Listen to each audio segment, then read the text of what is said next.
right, well, we have time for one reader question, and that comes from a reader who asks, Mary, let me go to you with this first.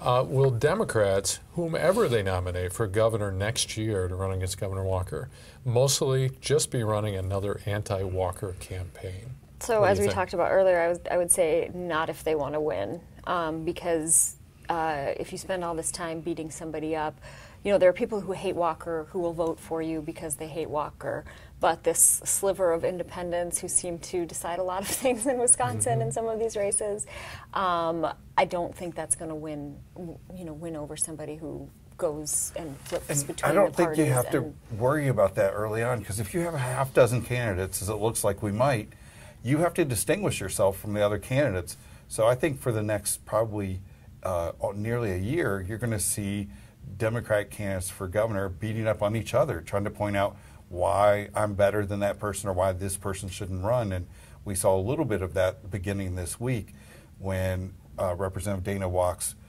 his campaign manager, put out a statement saying Wachs is the best positioned Democrat because, you know, he's not part of the Madison liberal crowd or the Milwaukee progressives, which then led Andy Gronick, who is from the Milwaukee area, to say, you know, why are you doing this, and why are you taking on where our base is? So I mean, I expect more back and forth between candidates.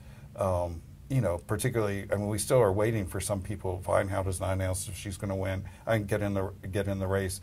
Matt Flynn has not announced if he's going to get in the race, and there are several other people, and it could be a really crowded field. Doesn't this get at, though, Mary, about messaging for the Democrats? What does it mean to be a Democrat these days, either in Wisconsin or nationally? I mean, there's a big debate going on. You see Hillary in her book slamming Bernie Sanders and Joe Biden for not being supportive enough, which reignites with her book tour coming up this whole big debate that they're hoping to put behind them. But I think in Wisconsin there's this question too of what's it mean to be a Democrat? I think so, and I think that, you know, for a while now we've talked about how Democrats seem to have a very thin bench, where we see a lot of Republicans, Paul Ryan, Scott Walker, Reince Priebus, like Gen X Republicans, versus a lot of the statewide candidates for, like Democratic statewide candidates have tended to run a bit older, not all of them, but some of them.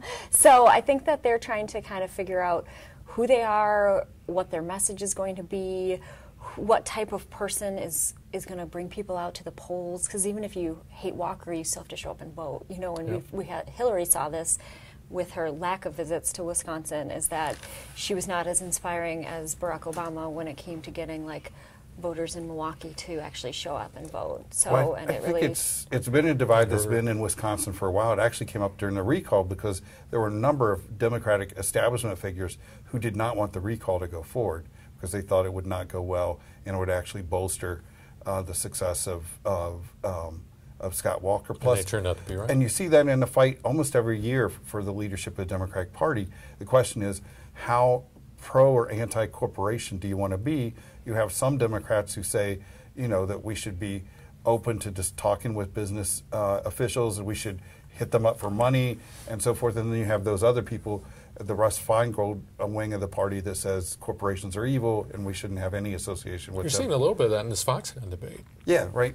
And with Peter Barker being, well, of course it's in his area likely, but being pretty supportive, and others saying not so much. And there's still the Bernie folks around who feel like the Hillary folks are too establishment, too, you know, and there's still like this ongoing resentment between the two, like, oh, Bernie could have won if he had been the candidate. But this isn't a Democrat-only thing. You're also seeing that right now on the Republican side, too, with, you know, it's just the Freedom Caucus is a small little element of the Republican Party right now, but, you know, and Paul Ryan represent the establishment, so, yeah. And as we've seen with Walker and Fitz and Voss, they don't necessarily agree on everything at the Capitol either. So we have multiple parties, two by name, but many factions.